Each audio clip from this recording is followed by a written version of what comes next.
Let's get into it. Might as well go ahead and hit the dislike button. You might as well go ahead and start. But I feel like this video has to be made. There's going to be two parts to this video. So I'm going to try to make it as brief as I can. Now, the unfair treatment of... I wouldn't say unfair. It's warranted. Now, I'm not...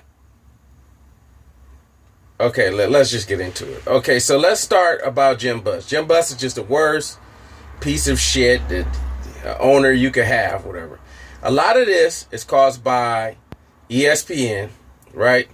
They always blame Jim Buss instead of Jeannie Buss.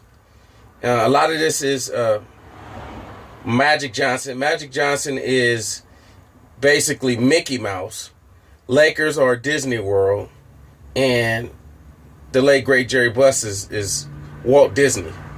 Now, I'm not just going to be saying things just to be blurting it out. I'm actually going to be posting it in the links to let you know what I'm talking about is facts. This isn't just bias. I'm an unbiased Laker fan.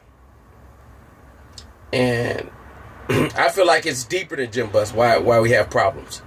But let's get into it. But I use that Disney analogy in a respectful way, not disrespectful. Okay, so let's start with Jim Buss. Jim Buss originally drafted, we're just going to go back to 2005 when he drafted Andrew Bynum. Andrew Bynum was a 10th pick. He was a 10th pick of the 2005 draft, the draft for Chris Paul. I think Jim Buss did a great job. He picked Andrew Bynum. Andrew Bynum was his high school center. Little chubby high school center that nobody heard of, and he saw the talent in him, and it turned out that he was the best. At the 10th pick, he got the most out of him. Some may argue that you could have chosen Marcin Gortat or what's the other guy, Nate Robinson. He was in the draft, but he got the most out of the draft. He got Andrew Bynum. That was a really, really bad draft. It was only Chris Paul and Chandler Fry or something. Wasn't too many great players in that draft. Okay, so Lakers win back-to-back the Lakers win back-to-back championships, and they make a finals appearance in 2008.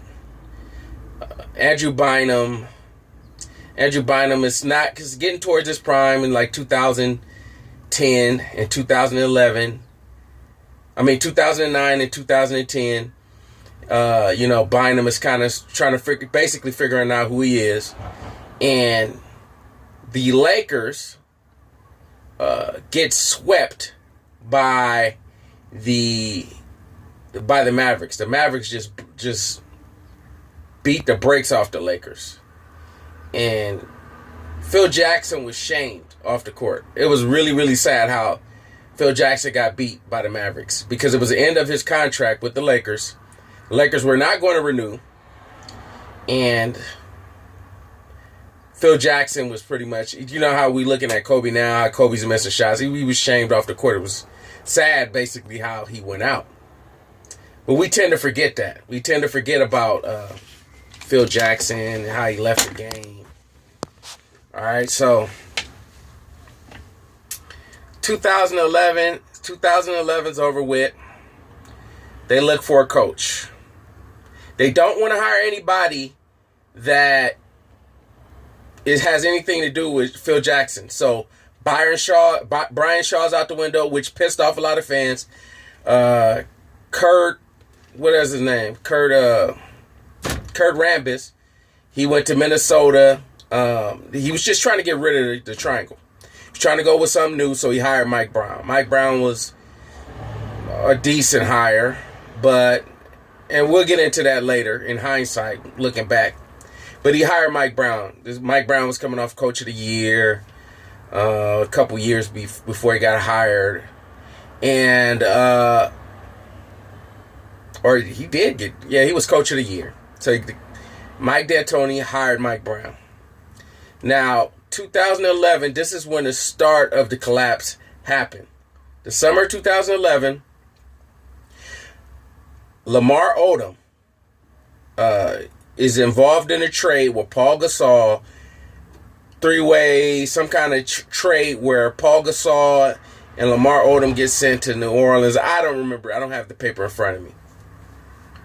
This is the beginning of the end of the Kobe era, because that was a trade that sent everything downhill. But this trade, Jim Buss had a lot to do with it.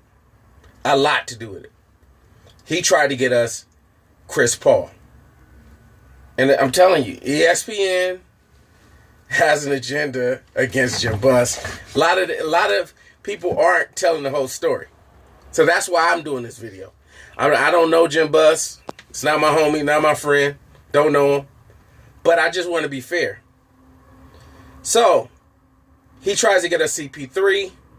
The NBA is the de facto owner of the New Orleans Hornets at that time. And Dan Gilbert goes on a tangent talking about the Lakers do not deserve. This is just a travesty. This is insidious at best. The Lakers have no reason to. Next, we might as well just have we might as well wear the Washington General jerseys and these guys be Harlem Globetrotters. All this mess. Lakers basically don't get that trade. It gets vetoed by the de facto owner, the commissioner, and they decide not to let the Lakers get that deal. It was a great deal. I remember vividly. Pujols got signed to the Angels, and CP3 had came to the Lakers. So this was a big deal, but it got vetoed, and they had to figure out a plan B. So, I've heard Stephen A. say, well, Jim Buss should have known better, which is complete bullshit. I mean, if you're renegotiating with a company, or you're negotiating with somebody, you're in negotiations, if you're trying to get the upper hand, you're going to at least put in an offer. Let them reject whatever. You're going to at least put in an offer. So I don't blame Jim Buss for trying to get CP3. It was an NBA, Dan Gilbert. All right. So the Lakers miss out on that trade. Lamar Odom demands a trade. He gets traded to the Mavericks. So now we have a disgruntled Paul Gasol, and we have a decent team, but it's lackluster. It's not really a good team, but we have Bynum coming into his prime. This is the beginning of the season where Bynum is starting to, this is his all-star season. He's starting to figure out who he is as a player. And Jim Buss was right. Bynum was a good player for that one season. And the Lakers ended up going to the playoffs under Mike Brown. Mike Brown coached them. So it wasn't a complete failure. The Mike Brown hire wasn't a complete failure. We at least went to the playoffs. So, all right, so we at least went to the playoffs with Pau Gasol and Kobe. And I believe Metta World. Yeah, we still have Metta World Peace. And we still went to the playoffs. We defeated Denver.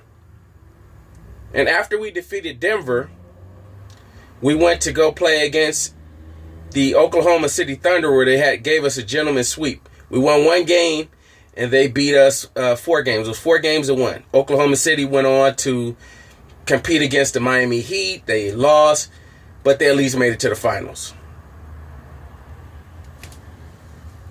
So this is a controversial part. This is where a lot of Laker fans became disgruntled. Very, very upset. Okay. 2012, Jim Buss, after being vetoed for the NBA, figures out a way, somehow. You got to give Jim Buss his props. Figures out some way, somehow, to get Andrew Bynum out of because he was parking the handicap spots, and Bynum was becoming a little bit too much. He was doing a little bit too much. He wasn't really concerned about basketball. He was doing too much. So the Lakers got rid of Andrew Bynum. And they got Dwight Howard. Because Magic, they forced Dwight Howard to sign an extra year. And long story short, Lakers got Dwight Howard. It was albeit after a devastating injury, because he's never been the same ever since that injury, Dwight Howard.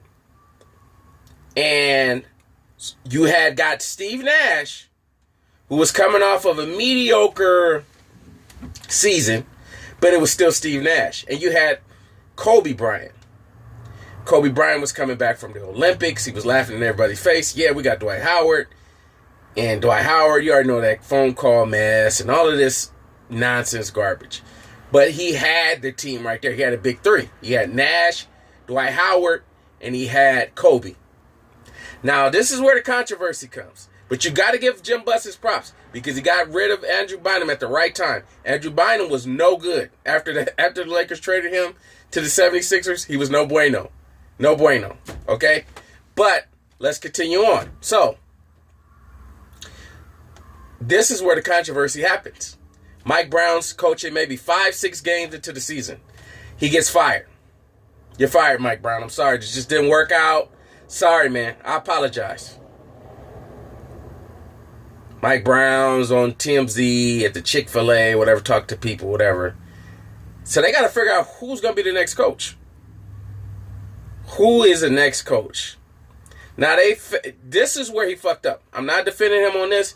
He fucked up because he had no intentions of hiring Phil Jackson. Jim Buss. He had no intentions of hiring Phil Jackson. Now, he did it because he felt like the fan base would be clamoring if he didn't hire Phil Jackson. Let me tell you why he didn't hire Phil Jackson. It was still wrong what he did. I'm not defending that. It was wrong what he did. I'm going to tell you why he didn't hire Phil Jackson. Number one, it was his father. Phil Jackson said it. That's going to be in the description below. Phil Jackson said that Jerry Buss was the one who passed on him. But let's just pretend that Jerry Buss had more pull than that. He could have fought hard enough. Let me tell you why he didn't fight. Him and Phil Jackson had beef because a lot of people in the back office, while Phil Jackson was winning championships, did not like how he was getting all of the clout and all of the praise after the Lakers won these championships. None of the people in the background got any praise. Jerry West never got any praise. Jerry Buss never got any praise. All of these people in the background that were pulling off these trades, getting Glenn Rice, Robert Horry, all of these, they wasn't getting any props. So they always had this jealousy towards Phil Jackson, and also that he's messing with their sister, sister and daughter. So that was a beef. So that's why it was shady what he did. And I feel you guys. I resent that he didn't hire Phil Jackson. But you got to remember, Phil Jackson got his ass whooped by the Dallas Mavericks. He got his ass whooped. Let's just be honest. It was sad it was sad his last Laker game as a coach. It was really sad. But me and you and we all know that Phil Jackson, at least we would like to see the opportunity for him to coach these three good players. He's great at handling big egos. He could have handled a Dwight Howard ego. He could have handled that. He should have hired Phil Jackson. I agree, right? But there was some rumblings that Phil Jackson wasn't going to try to do home games. He had issues with his hip. That's the reason why he left the Lakers. He had issues with his health, and he was only going to coach home games, and somebody else was going to coach away games, and it was all kind of rumblings. So ultimately, the Lakers said, "Oh yeah, we're gonna give you we're gonna talk about it on Monday," and they hired D'Antoni on Sunday. Now that was fucked up. That was shady. He had no business. If he didn't have any intention of hiring Phil Jackson, he should have never did that. So I agree with you guys. So he hired D'Antoni. Let me tell you why he hired D'Antoni.